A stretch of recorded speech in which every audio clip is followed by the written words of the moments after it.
शिवनगर नाम का एक छोटा सा गांव था जहां कड़ाके की ठंड से डर का माहौल फैला हुआ था।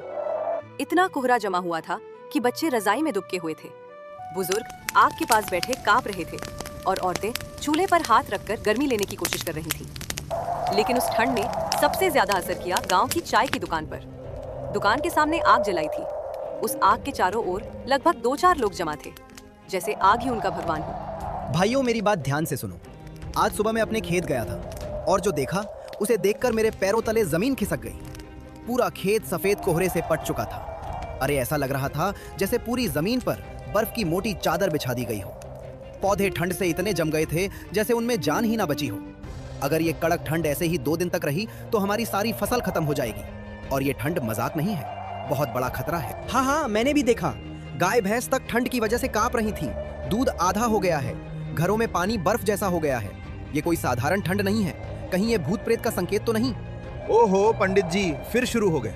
अरे तुमको तो हर चीज में भूत प्रेत दिखाई देता है। ठंड तो प्रकृति का खेल है। ऐसी ठंड कभी कभी पड़ जाती है। हमारी नस्ल कमजोर हो गई है, ये मान लो। ये बात सुनकर चाय वाला किशन बहुत खुश हुआ, क्योंकि उसका इस समय बहुत मुनाफा हो रहा था। ठंड में उसी से लोग चाय पीते थे। लो भैया, चाय पी लो, लेकिन सुन लो, जो उधारी है पहले उसको चुकाओ। आजकल ठंड में लोग चाय पी के चले जाते हैं, फिर पूछने पर सब बोलते हैं पैसा बाद में देंगे, पर कोई देता नहीं है। मैं कोई दान घर नहीं चलाता। अबे किशन, ऐसे समय में पैसा पैसा कर रहा है? हाँ, 10 रुपए की चाय है, दे भी दिया कर। अरे इतनी ठंड है, हाथ पैर काम नहीं करते हैं और तू पैसे कमाने की फिराक में लगा रहता है। इतना ही शौक है तो तुम क्यों नहीं पिला देते सबको चाय? हाँ, ये दूध है, चीनी है, सब कुछ मुफ्त में नहीं मिलता है। हाँ, मैं रोज रोज उधार में चाय नहीं पिलाने वाला। उसी समय एक बूढ़ा साधु ठंड से कांपते हुए, लड़खड़ाते हुए चाय की दुकान के पास आए। चेहरा ठंड से नीला पड़ चुका था। वो दुखी मन से गांव वालों से मदद मांगते हैं। अरे बेटा, क्या मैं कुछ क्षण इस आग के पास बैठ सकता हूँ? मैं कई दिनों से यात्रा पर हूँ। बीती रात पहाड़ों की बर्फीली हवाओं ने शरीर का दम निकाल दिया। अब शरीर साथ नहीं दे रहा है। अरे गर्म चाय का एक घूंट मिल जाए तो शायद मेरी जान बच जाएगी। अरे ठंड बहुत है। गांव वाले एक दूसरे को देखकर मुस्कुराते हैं और उनका मजाक बनाते हैं। अरे ओ बाबा, तुम साधु लोग तो बर्फ में बैठकर ध्यान करते हो, तुम्हें इतनी ठंड कैसे लग रही है? हाँ, लोग कहते हैं तुम लोग आग को भी आदेश दो तो वो बुझ जाती है, फिर तुम्हें ठंड क्यों लग रही है? हाँ, और ये देखो, अरे खुद को साधु कहते हैं और चाय मांग रहे हैं। अरे साधु लोग आम जनता से कुछ नहीं मांगते। अरे बेटा, साधु होने का मतलब पत्थर होना थोड़ी ना होता है। हाँ, साधु का भी शरीर होता है ना, और वो भी हवा से कटता है, ठंड से कांपता है, भूख से तड़पता है। अरे मैं कोई वरदान मांगने नहीं आया हूँ, सिर्फ 1 कप चाय मांग रहा हूँ बेटा, आधा दो। अरे जीवन का सहारा मांग रहा हूँ। अगर तुम ना भी दो तो भी तुम्हारे लिए भला ही चाहूंगा।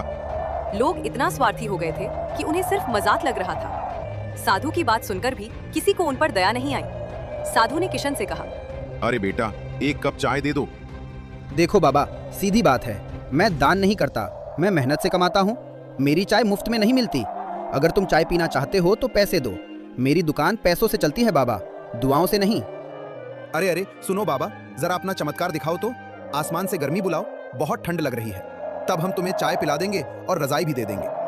तभी गांव का प्रधान वहां आ जाता है। अरे ओ साधु, हमारे गांव में भीख नहीं मिलती, हम कर्म करने वाले लोग हैं। अगर तुम सच में सच्चे साधु हो तो सिद्ध करो। पहले इस ठंड को गायब करो, फिर मैं तुम्हें चाय पिलाऊंगा। ये बात सुनकर साधु की आंखें भर आईं। ठंड ने उन्हें तोड़ दिया था। सर्द हवा जैसे सांस जमा रही थी। ठीक है बेटा, जो किस्मत में लिखा होगा वही होगा। तुम लोग इतने निर्दयी और क्रूर स्वभाव के हो, मुझे नहीं मालूम था, नहीं तो मैं इस गांव में कभी नहीं आता। साधु वहां से चले जाते हैं और गांव से दूर एक पुराने टूटे हुए कुएं के पास जाकर बैठ जाते हैं। किसी तरह रात हुई। रात को और भी ज्यादा ठंड लगने लगी। चारों ओर सन्नाटा फैल गया था। कोहरे से शरीर ढकने लगा था। हवा ऐसे लग रही थी जैसे वो किसी को निचोड़ना चाहती हो। पेड़ की डालों पर अजीब सा कोहरा जम गया था। चारों ओर मौत जैसा सन्नाटा था। हे प्रभु, मैं कहां कहां भटकता फिरूं। मैंने सोचा था गांव में कोई सहारा बनेगा, लेकिन यहाँ तो लोग चाय तक नहीं पूछ रहे हैं। कुछ मांगने पर भी लोग भगा दे रहे हैं और रहने का कोई कोना भी नहीं दे रहे। उल्टे उल्टे डांट कर भगा देते हैं। यहाँ तो दया का नाम ही मिट गया है। लोगों के दिलों में ठंड जम चुकी है। कहाँ गई इंसानियत, कहाँ गया करुणा का धर्म? तभी साधु की आंख से एक आंसू गिरता है और जमीन पर बर्फ बन जाता है। उसी क्षण हवा डरावनी हो गई। कोहरा काला पड़ने लगा। साधु महाराज ना चाहते हुए भी श्राप देने के लिए मजबूर हो जाते हैं। सुनो, अरे सुनो गांव वालों, मैं श्राप देने नहीं आया था, लेकिन तुम्हारी बेरहमी ने श्राप को जन्म दे दिया है। जब इंसान दया खो देता है तो प्रकृति न्याय करती है। प्रकृति न्याय करती है। आज से इस गांव पर ठंड का ऐसा कहर उतरेगा कि तुम अपनी करनी पर पछताओगे। तुम्हारे खेत जमेंगे, तुम्हारे जानवर कांपेंगे, तुम्हारी रातें डर से भर जाएंगी, और ये ठंड तब तक नहीं रुकेगी जब तक तुम अपने दिलों की बर्फ नहीं पिघलाते। जैसे ही साधु ने ये शब्द कहे, उनकी वहीं ठंड से तड़प तड़प कर मौत हो जाती है। ठंड अचानक और भी भयानक हो गई। पानी की सतहें जम गई। घरों की मिट्टी में एक सफेद पत्थर जैसी परत बन गई। किसी तरह सुबह हुई। लोग गांव में सुबह उठते ही चौंक गए। चारों ओर बर्फ की चादरें लग गई थी। लोगों की आंखों में डर, चेहरे पर पीड़ा थी। कई घरों की छतों पर बर्फ जैसी परत थी। कुछ झोपड़ियां जड़ सी लगने लगी थी। हे राम, मेरा बेटा बहुत बीमार है। कल से बुखार है और आज ठंड इतनी बढ़ गई कि उसका कंबल भी काम नहीं आ रहा। हम क्या करें? डॉक्टर दूर है, पैसे नहीं है और बाहर निकलना भी कितना नामुमकिन सा है। ये ठंड कब जाएगी? ये हमारे घरों में कहर बनकर आई है। हाँ मीना, मुझे भी कुछ समझ में नहीं आ रहा है कि मैं क्या करूं। ये अचानक ठंड इतना क्यों बढ़ गया, मुझे तो कुछ समझ में नहीं आ रहा है। और तो और हमारे गेहूं की फसल जो दिख रही थी कि अच्छी होगी, अब सब कुछ सूख कर काली पड़ गई। मैंने इतनी मेहनत की थी। ये ठंड हमारी कमाई, हमारी रोटी सब ले रही है। ये ठंड नहीं है, ये तो प्रकोप है बेटा। ऐसा लगता है जैसे आसमान खुद गुस्से में है। ये हवा, ये धुंध, ये सिरहन सब मिलकर जैसे गांव को परख रहे हों। पता नहीं किसकी परीक्षा हो रही है, हमारी या हमारी इंसानियत की। गांव के सभी लोगों के घर पर ठंड का कहर बरस रहा था। बहुत ज्यादा ठंड पड़ रही है। ना काम मिल रहा है, ना ही खाने का इंतजाम हो पा रहा है। ऊपर से ये ठंड, ऐसा लगता है जैसे कोई बर्फीला हाथ गले पर रख दिया हो। ओ हो, हर सांस भारी पड़ रही है। मैंने तो ऐसी ठंड कभी नहीं देखी। सांस लेते ही सीना जमने लगता है। खेत जाकर देखो, पूरा खेत सफेद ओस से ढका था, जैसे किसी ने बर्फ बिछा दी हो। फसल तो खत्म हो चुकी है, पता नहीं जीवन कैसे गुजरेगा। चारों ओर गांव में हल्की हल्की धुंध थी, लेकिन अचानक हवा तेज हो जाती है और ठंड एकदम बढ़ जाती है। पेड़ों पर बैठे पक्षी तक कांपने लगते हैं। खेत में खड़े पशु अपनी जगह से हिल नहीं पा रहे थे। अरे बाप रे बाप, अरे ठंड बहुत लग रही है। कुछ समझ में नहीं आ रहा है कि क्या करूं। देखो जी, गाय कैसे कांप रही है। उसकी सांसों से धुआं निकल रहा है। अगर अभी उसे आंगन में ना लाएं तो वो बीमार पड़ जाएगी जी। क्या करें मीना? अरे पक्षियों की हालत भी खराब है, कोई उड़ तक नहीं पा रहा है। और ये मौसम कुछ ठीक नहीं लग रहा है। क्या करे जी? जब मौसम ऐसे अचानक बदल जाता है तो इंसान ही नहीं, पशु पक्षी भी परेशान हो जाते हैं। इन बेचारों के पास तो ना कपड़ा है ना आग। हमें इनका भी तो ध्यान रखना होगा ना। चलो पहले गाय को अंदर ले आते हैं और पेड़ पर थोड़ा दाना रख देते हैं और पानी भी। कम से कम पक्षियों को राहत मिल जाएगी। गांव में सन्नाटा था। हर घर का दरवाजा अंदर से बंद था। हवा इतनी ठंडी थी कि जैसे कोई बर्फ का हाथ चेहरे पर रख दे। चौपाल की आग भी बुझ चुकी थी। अरे हरिहर काका, बाहर कोई दिख भी नहीं रहा। लगता है सब घरों में बंद हो गए हैं। अरे ठंड इतनी है कि कुछ समझ में ही नहीं आ रहा। अरे हाँ बेटा, ये ठंड लोगों को डरा रही है। दिन दोपहर में भी ऐसा सन्नाटा है। अरे मैंने पहले कभी नहीं देखा। पता नहीं भगवान क्या चाहते हैं। अब तो गांव में कोई बाहर ही नहीं निकलता। हर घर के अंदर लोग कंबलों में लिपटे बैठे थे और घर में ही आग ताप रहे थे और दरवाजे पूरी ताकत से बंद किए हुए थे। बेटा, ऐसी ठंड मैंने उम्र भर में बस कुछ ही बार देखी है। लगता है हवा हड्डियों में उतर रही है। दादी, आप आग के और पास बैठो ना। आज तो सारे लोग अपने अपने घर में दुबके हैं। बाहर तो एक परिंदा भी नहीं उड़ रहा है। हाँ बेटा, ये ठंड सिर्फ सर्दी नहीं है, ये तो जैसे कोई बुरी हवा घूम रही हो। दादी माँ, क्या सुबह तक ठंड कम हो जाएगी? पता नहीं बेटा, आज तो पूरा गांव डरा हुआ है। हर कोई घर में चुप कर बैठा है।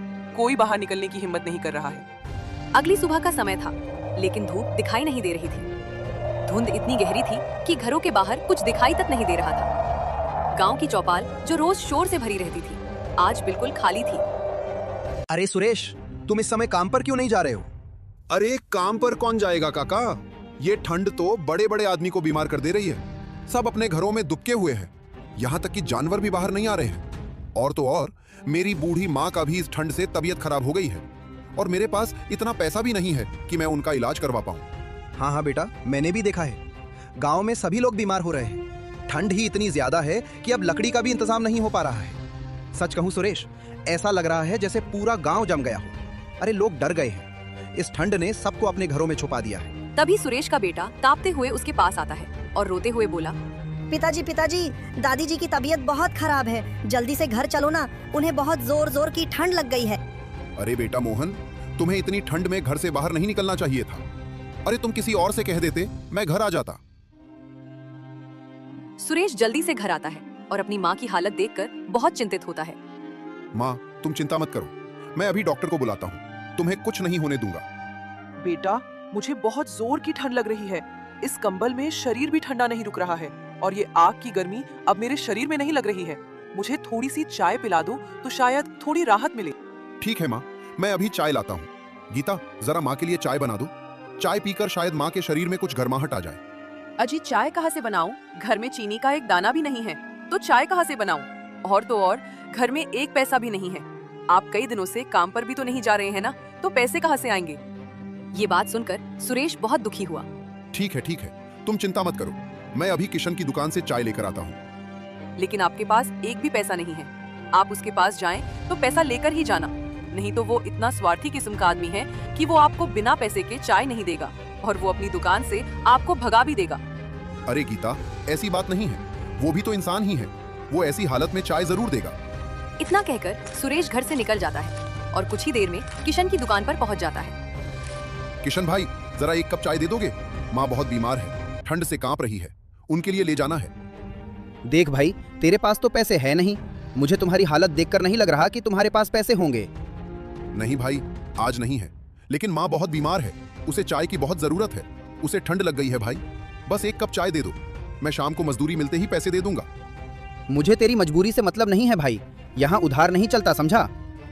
भाई, ठंड बहुत तेज है, माँ की सांसें तक अटक रही हैं, चाय से शायद गर्मी मिल जाए, दया कर दो भाई, दया। अरे मेरे पास दया बेचने की दुकान थोड़ी ना है, पैसे ला वरना निकल। एक किशन भाई, माँ सच में बहुत बुरी हालत में है भाई, एक कप चाय से आपका क्या बिगड़ जाएगा भाई? मेरा बिगड़ जाएगा भाई, लोग देखेंगे तो सब मुफ्त की चाय मांगने लगेंगे, अब चल हट रास्ते से। ठीक है भाई, गरीब की मजबूरी आपको दिखाई नहीं देती, पर ऊपर वाला सब देखता है। हाँ जा, यहाँ से दूर हो, मुफ्त खोरों से सिरदर्द होता है मेरा। हे भगवान, माँ के लिए अब चाय भी नसीब नहीं है, कैसी ठंडी दुनिया हो गई है। सुरेश तेज कदमों से घर पहुंचता है। अंदर जाते ही उसकी माँ पर उसकी नजर पड़ती है। वो तेजी से कांप रही थी, सांसें फटफट कर चल रही थी। माँ, ये क्या हालत हो गई है आपकी? उठो ना माँ, उठो ना, कुछ बोलो ना माँ। सुरेश जी, माँ जी को बहुत देर से बुला रही हूँ जी, लेकिन ये तो कुछ बोल ही नहीं रही हैं। सुरेश के हाथ पैर कांप गए। उसे समझ आ गया था कि अब सिर्फ चाय से काम नहीं चलेगा, डॉक्टर की तुरंत जरूरत है। रुको गीता, मैं अभी डॉक्टर को लेकर आता हूँ, तब तक तुम माँ का ख्याल रखो। अजी, लेकिन डॉक्टर को बुलाने के लिए पैसे कहाँ से आएंगे? हमारे पास तो एक फूटी कौड़ी भी नहीं है। हाँ गीता, मुझे मालूम है, लेकिन मैं कोई ना कोई उपाय जरूर करूंगा, मैं अपनी माँ को ऐसे नहीं छोड़ सकता। सुरेश ठंड में भागता हुआ गांव के प्रधान के बड़े से घर में पहुंचता है। प्रधान जी, मेरी माँ बहुत बीमार है, मुझे डॉक्टर को बुलाने जाना है, पर मेरे पास पैसे नहीं है, जरा थोड़ा सा कर्ज दे दीजिए प्रधान जी। अच्छा, कर्ज चाहिए, पर बिना किसी गारंटी के मैं तुम्हें कर्ज क्यों दूं? प्रधान जी, मेरे पास बस छोटा सा खेत है, माँ की जान बच जाएगी तो मजदूरी करके सारा पैसा लौटा दूंगा। अच्छा, तो खेत गिरवी रख दो, फिर दे दूंगा पैसे, वरना ऐसे तो नहीं दूंगा भाई।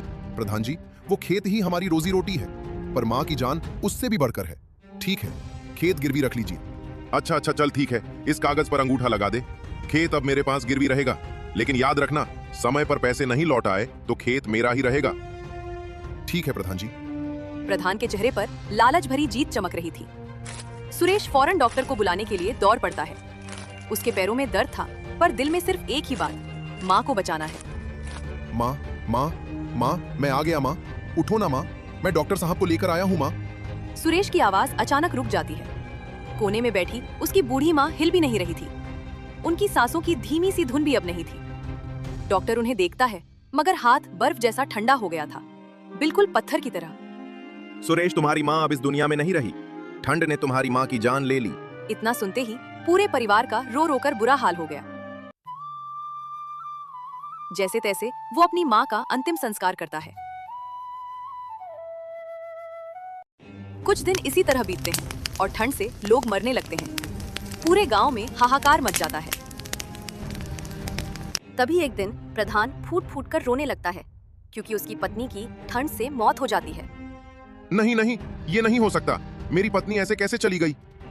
अचानक प्रधान के दिमाग में पुराने शब्द गूंजने लगते हैं। लगता है ये साधु का श्राप है, वही श्राप जिस पर मैंने हंस दिया था। मैंने उन्हें भगा दिया, भोजन तक नहीं दिया। मैंने पाप किया, पाप। एक भूखे ठंडे साधु को दुत्कारा। अब भगवान ये सजा मुझे दे रहा है। मैंने लोगों का हक मारा, लालच किया, गरीबों को सताया। प्रधान को याद आता है कि कैसे उसने सुरेश जैसे गरीब के खेत को उससे गिरवी रखवा लिया था, कैसे उसने गांव वालों पर सख्ती की और कैसे उसने कभी किसी की मदद नहीं की। नहीं, मैं साधु को ढूंढूंगा, माफी मांगूंगा, अपने पाप धोऊंगा। अगर वो माफ कर दे, शायद गांव को भी ठंड के इस कहर से राहत मिल जाए। किसी तरह वो अपनी पत्नी का अंतिम संस्कार करता है और अब वो बिल्कुल टूट गया था। किसी तरह दिन बीतते हैं और एक दिन अचानक किशन के घर में आग लग जाने से उसका पूरा घर जल जाता है। ओ भगवान, मेरा सब कुछ जल गया। मेरी दुकान, मेरा घर, मेरा सामान सब खत्म हो गया। किशन का छोटा बेटा ठंड में कांप रहा था। उसके पास पहनने को ढंग का कपड़ा भी नहीं था। किशन की पत्नी मिट्टी पर बैठकर रो रही थी। अब हम कहाँ जाएंगे जी? बच्चों को कैसे बचाएंगे? ठंड बढ़ रही है। अरे हाँ, मेरे पास तो अब कुछ नहीं बचा। अब मैं क्या करूं? कुछ समझ में नहीं आ रहा। ठंड बहुत तेज थी, हवा चुभ रही थी। किशन का बेटा कांप रहा था, उसकी पत्नी सिसक रही थी और किशन टूट चुका था। इसी बीच सुरेश वहां आता है। वो अचानक रुक जाता है। आग और किशन की हालत देखकर उसकी आंखें फैल जाती हैं। किशन भाई, ये क्या हो गया? अरे सुरेश, सब खत्म हो गया, सब खत्म हो गया। मेरे बच्चे ठंड से कांप रहे हैं, मेरी पत्नी रो रही है और मैं कुछ नहीं कर पा रहा हूँ। भाई हिम्मत रखो, सब ठीक हो जाएगा। किशन सुरेश की ओर ऐसे देखता है जैसे उसे एक ही पल में सब याद आ गया हो। वही सुरेश जिसे उसने एक कप चाय तक नहीं दी थी, वही सुरेश जो अपनी बीमार माँ के लिए दया मांगता रहा, और आज वही सुरेश उसके सामने खड़ा है बिना नाराजगी के। अरे सुरेश, मैं बहुत बुरा आदमी था, बहुत बुरा आदमी। मैंने तेरी माँ को, तुझे, सबको दुत्कारा, एक कप चाय भी नहीं दी। और साधु बाबा को तो मैंने एक कप चाय तक नहीं दी, इतनी ठंड में, और उन्हें अपमानित करके भगा दिया। हम गांव वालों पर उन्हीं का श्राप लगा है। देखो, आज मेरा घर जल गया, मेरे बच्चे ठंड से कांप रहे हैं। ये सब मेरे कर्मों की सजा है सुरेश, मेरे कर्मों की सजा। भाई आपने गलत किया, पर अभी भी वक्त है सुधरने का। मुझे माफ कर दे सुरेश, मैंने तेरी मजबूरी नहीं समझी, तेरी माँ की हालत नहीं समझी। आज मेरी हालत तेरी जैसी हो गई है। मुझे समझ में आ गया सुरेश कि दया ना करने वाला आदमी कभी सुखी नहीं रह सकता, कभी सुखी नहीं रह सकता। किशन पहली बार अपने कर्मों को सच में समझ रहा था और पहली बार उसके दिल में इंसानियत की आग जली थी, जो उसके घर की आग से कहीं ज्यादा गर्म थी। अगले दिन चौपाल पर सभी लोग जुटे और सभा हुई। प्रधान अपनी पत्नी की मौत से टूटा हुआ था। किशन अपना घर जल जाने और बच्चों की हालत देखकर पछतावे में डूब गया था। दोनों अब एक ही बात समझ चुके थे कि साधु का श्राप सच हो रहा था। किशन, हम दोनों ने गलती की थी। हमने उस साधु को अपमानित किया, भूखा प्यासा भगाया, उसी का फल है ये। हाँ प्रधान जी, मैंने भी गरीबों से बुरा व्यवहार किया, सुरेश जैसे लोगों को दुत्कार दिया। अब भगवान ने मुझसे सब छीन लिया, मुझे पश्चाताप हो रहा है। हमें साधु को ढूंढना होगा, उनसे माफी मांगना होगा, वरना ये ठंड का कहर गांव को बर्बाद कर देगा। चलो प्रधान जी, उसी जगह चलते हैं जहाँ साधु आखिरी बार दिखे थे, जहाँ उनकी मौत हुई थी। दिन भर ठंड और तेज हवा के बीच दोनों उसी जगह पहुंचे। वही पेड़ के नीचे का स्थान था जहां साधु ठंड से कांपते हुए गिरे थे, जहां उनकी दर्द से भरी सांसें हमेशा हमेशा के लिए थम गई थीं। उनका शरीर बर्फ जैसा जम गया था और शरीर सड़ने लगा था। वो जगह अभी भी वीरान थी, अजीब सा सन्नाटा भरा पड़ा था। हे साधु महाराज, हमें माफ कर दीजिए। हमने बहुत बड़ा पाप किया, दया नहीं दिखाई और अपने अहंकार में आपको तड़पने दिया। महाराज, मैं दुष्ट था, दिल से कठोर था, आप पर क्रोध किया। आज भगवान ने मुझे दिखा दिया कि दूसरों का दर्द समझना कितना जरूरी है। दोनों ने सिर झुकाकर हाथ जोड़े। उनकी आंखों में सच्चे पश्चाताप के आंसू थे। अचानक ठंडी हवा में एक हल्की सी रोशनी जम गई। ऐसा लगा जैसे साधु की आत्मा वहीं उपस्थित हो। जब दिल की ठंड मिटती है, तभी प्रकृति की ठंड भी खत्म होती है। दया, करुणा और इंसानियत ही जीवन की सच्ची गर्मी है। अब तुम सब सीख चुके हो, इसलिए मैं तुम्हें श्राप से मुक्त करता हूँ। रोशनी धीरे धीरे मिट गई। कुछ ही देर में गांव वाले मिलकर साधु बाबा का अंतिम संस्कार कर देते हैं और अब उनकी आत्मा को शांति मिल जाती है। अगली सुबह सूरज निकला। ठंड सामान्य हो चुकी थी, हवा में अब जान थी और लोग अपने दरवाजों पर खड़े मुस्कुरा रहे थे। और इस तरह गांव फिर से जी उठा। लोग एक दूसरे की मदद करने लगे और सबने मिलकर एक नया जीवन शुरू किया, शांति, प्रेम और दया के साथ।